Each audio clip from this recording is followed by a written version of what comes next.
80% or die early. That's a pretty bold statement, isn't it?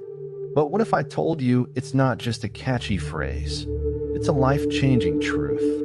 You see, while most people think living longer is all about the latest diet trends, expensive supplements, or grueling workout routines, the real secret has been hiding in plain sight, tucked away in the simple traditions of Okinawa, Japan. It's called Hara Hachi Bu, a rule so simple, it almost feels too good to be true. Eat until you're 80% full. That's it. Yet this modest idea has helped the Okinawans become some of the longest-living, healthiest people on the planet. Sounds crazy, right? How can something so small make such a massive difference? Here's the kicker: Hara Hachi Bu isn't just about food. It's a philosophy, a way of life that extends to every part of your day, your habits, your mindset, even the way you approach success. And that's exactly what we're going to explore in this video. But before we dive into these game-changing lessons, do me a favor. If you're excited to learn how to live longer, healthier, and more balanced, hit that like button and subscribe. Trust me, you won't want to miss what's coming next. Lesson 1. Understanding Hara Hachi Bu.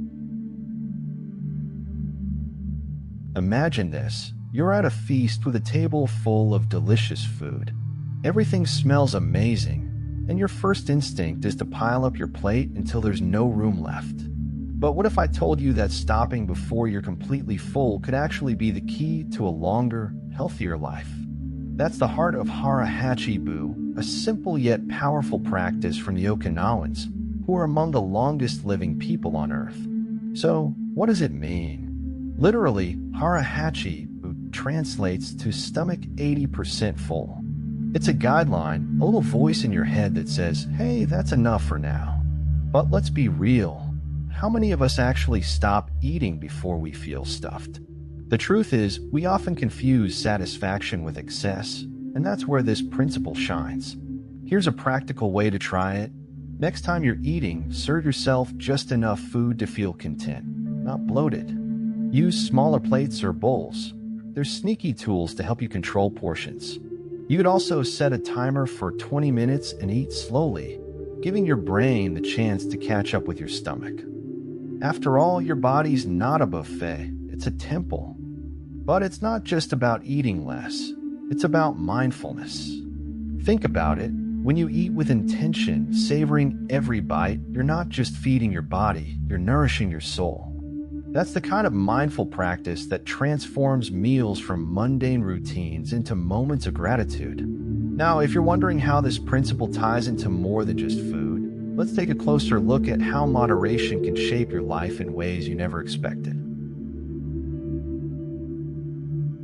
Lesson 2. Moderation as a core value. Here's a bold truth. Excess is easy. It's simple to give in to the urge to do more, eat more, spend more. But moderation, now that takes wisdom and discipline. Hara Hachi Bu is just one example of how the Japanese embrace moderation, not only at the dining table, but in their everyday lives. Moderation, at its core, is about balance. It's the quiet art of knowing when enough is enough. Think about your own life. How often do you feel the need to do it all? From working overtime to binge-watching a new series in one weekend, our culture celebrates overindulgence as if it's a badge of honor. But ask yourself this: is more really making you happier? Or is it just leaving you drained? A great way to practice moderation is to set boundaries, not just with others, but with yourself. Take your hobbies, for instance. Love gaming. That's fantastic, but can you limit it to 2 hours instead of 4? Enjoy social media? Maybe decide to put your phone away after dinner. Moderation isn't about deprivation. It's about alignment. It's choosing what truly adds value to your life while letting go of what doesn't. Here's an example from Okinawan culture. Instead of chasing luxury, they focus on simplicity and community.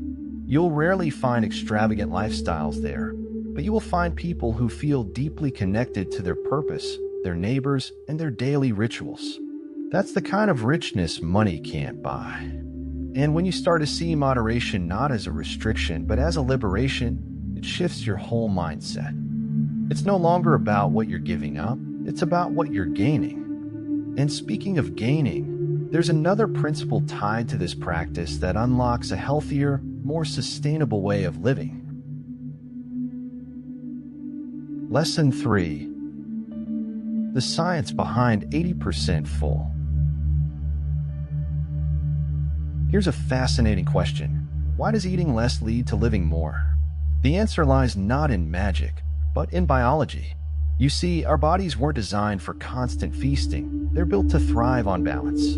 That's where the science behind Hara Hachi Bu gets really interesting. Let's break it down. Your stomach and brain are like best friends who sometimes struggle to communicate. It takes about 20 minutes for your brain to realize your stomach is full. So if you're eating fast, by the time your brain catches up, you've already overeaten. That's why the 80% rule works. It gives your body a chance to process, to pause, and to say, I'm good. But the benefits go beyond just avoiding that overstuffed feeling. Research shows that eating fewer calories, while still getting all the nutrients you need, can reduce oxidative stress in your cells. What's oxidative stress? Think of it as the wear and tear your body experiences over time, like a car that's been driven too hard without regular maintenance. Less stress equals healthier cells, and healthier cells mean a longer, more vibrant life. Want proof? Look no further than the Okinawans. Their adherence to Hara Hachi Bu isn't just cultural, it's measurable. Studies reveal lower rates of heart disease, diabetes, and cancer among their population. They're living proof that eating just enough can literally add years to your life. So, how can you incorporate this into your routine? Start by focusing on nutrient-dense foods.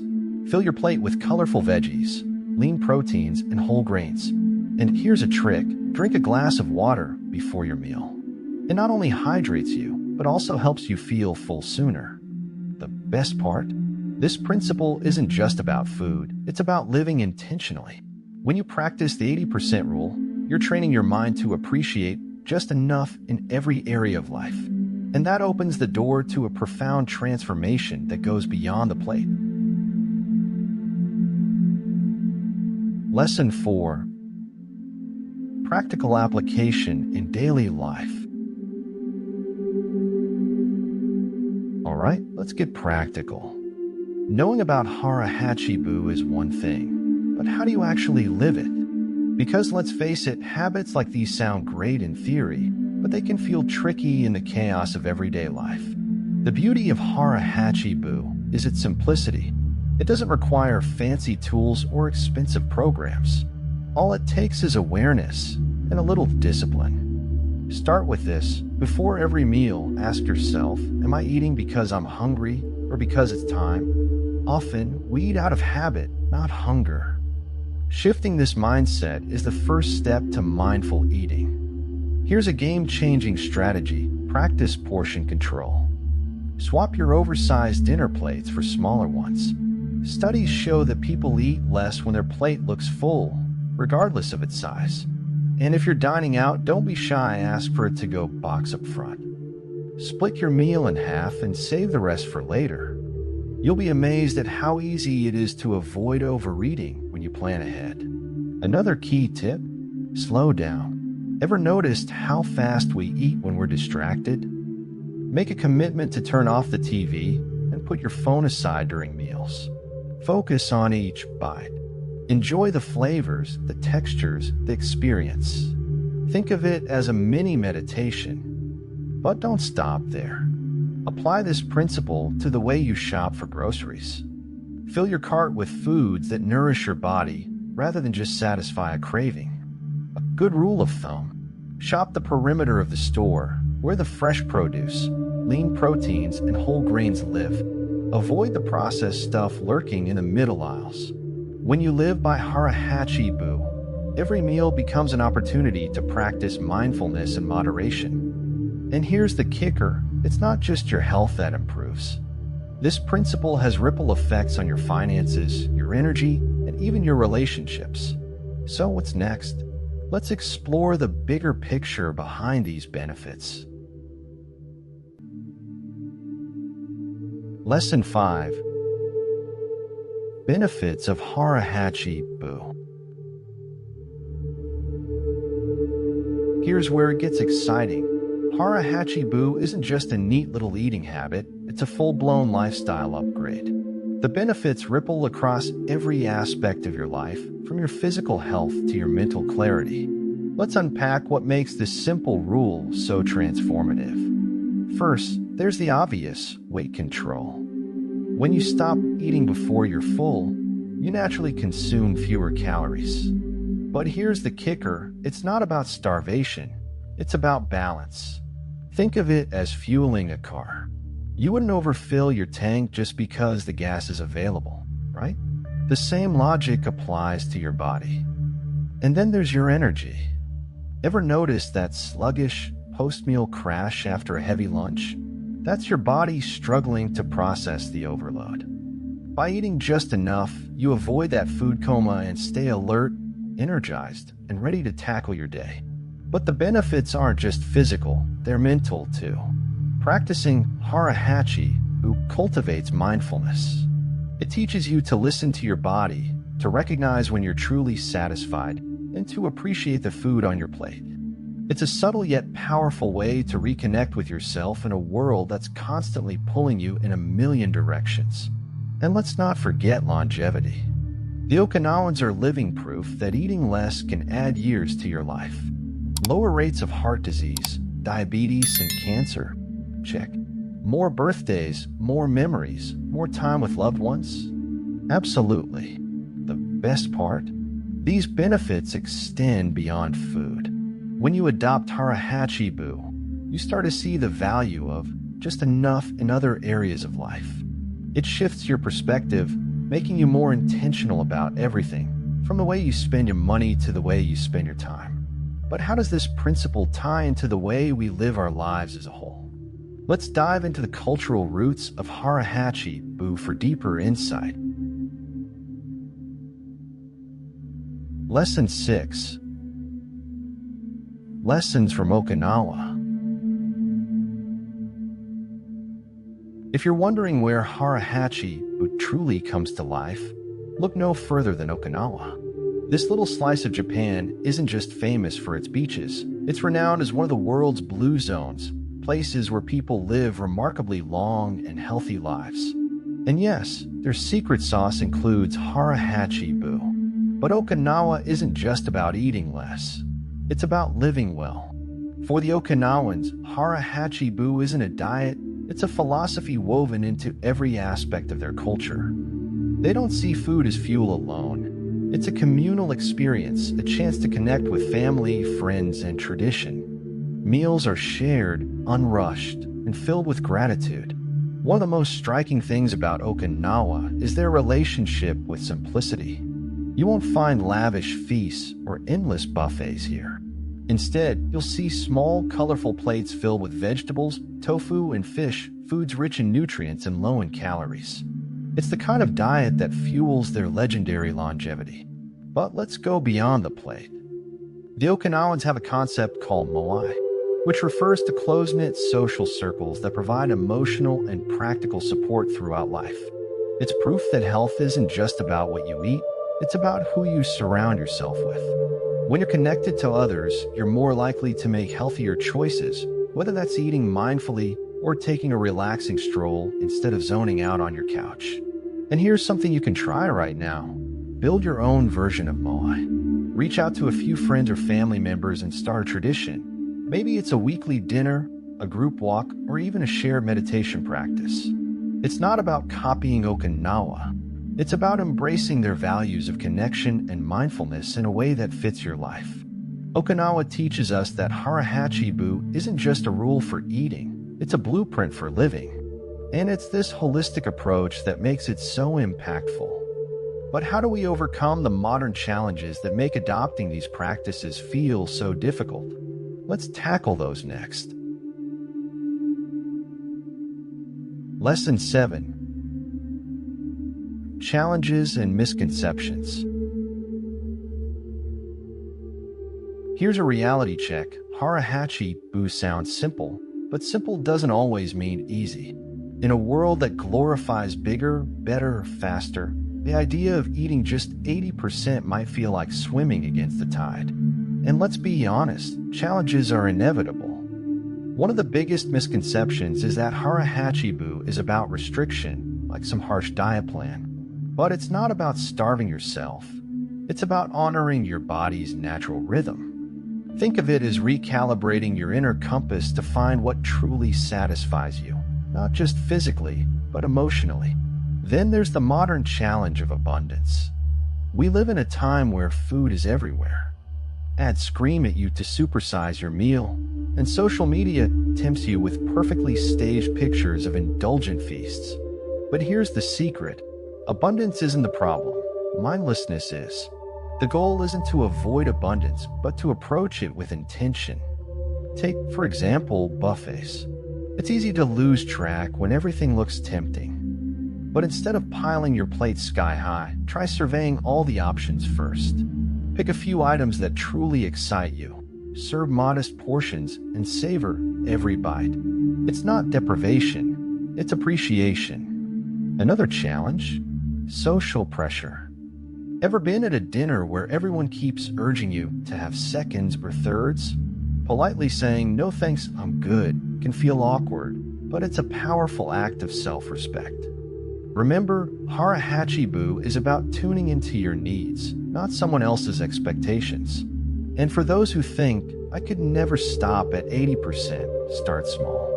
Maybe aim for 90% first. Or try reducing portion sizes incrementally. It's not about perfection, it's about progress. The truth is, challenges are part of the process. But once you embrace the mindset of moderation, you'll discover that Hara Hachi Bu isn't just an eating habit. It's a life philosophy that can transform your relationship with food, health, and even success. Speaking of transformation, let's explore how this idea expands beyond the table and into the way we live. Lesson 8. A lifestyle beyond eating. Here's a revelation. Hara Hachi Bu isn't confined to the dinner table. It's a principle that quietly whispers its wisdom into every corner of life.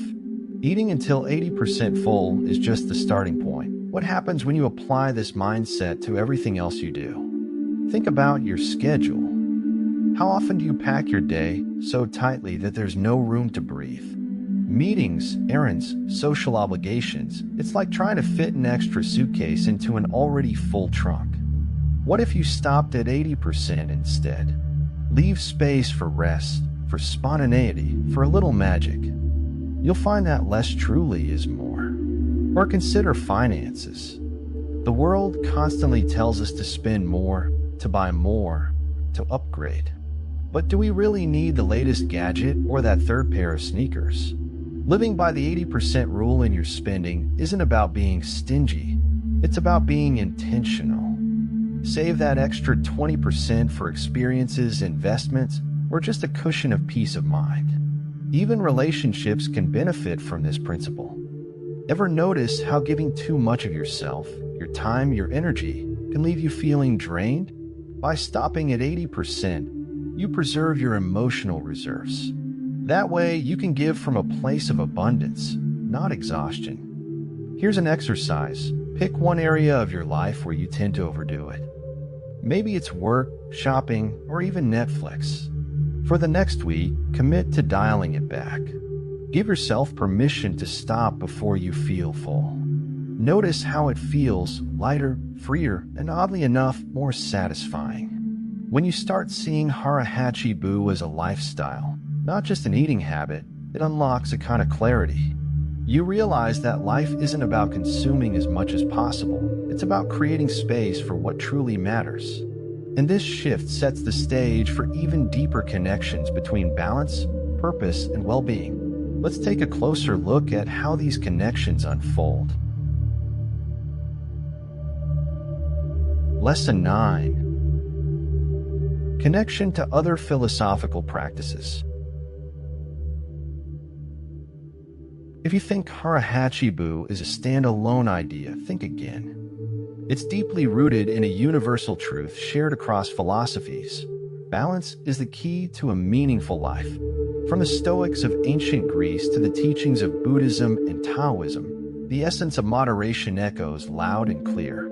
Let's start with Stoicism. Philosophers like Seneca often preach the value of restraint, urging us to focus on what's within our control and let go of excess.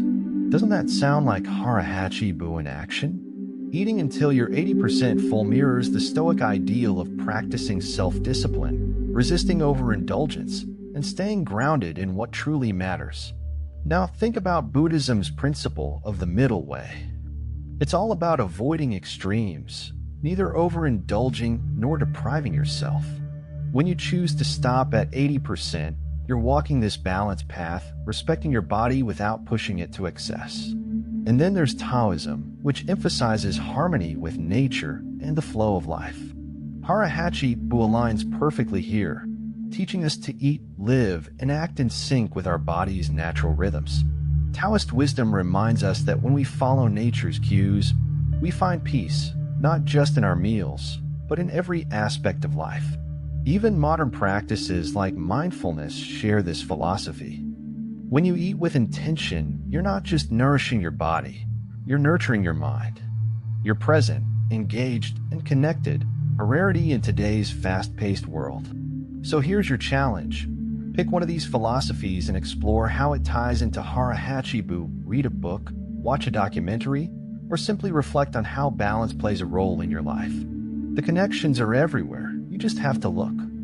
And speaking of connections, what happens when you bring all these lessons together and embrace Hara Hachi Bu as a way of life?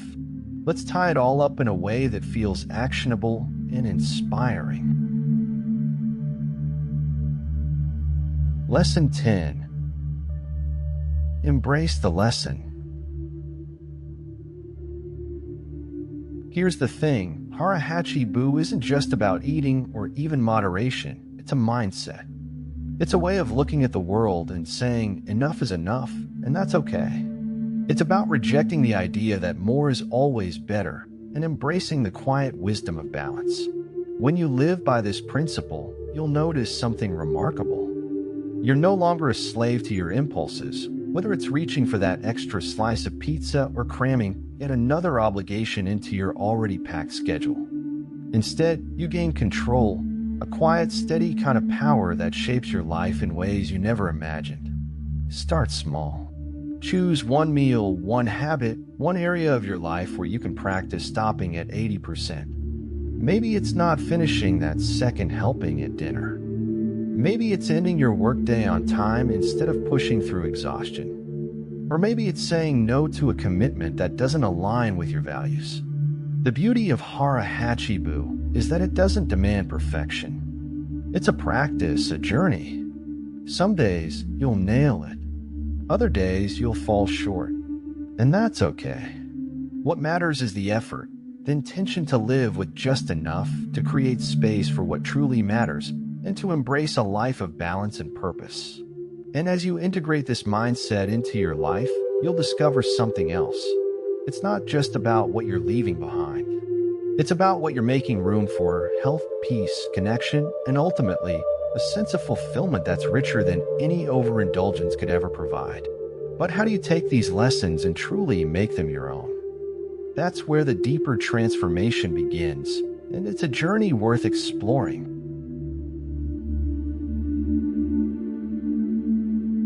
So here's the challenge. What will you do with this knowledge?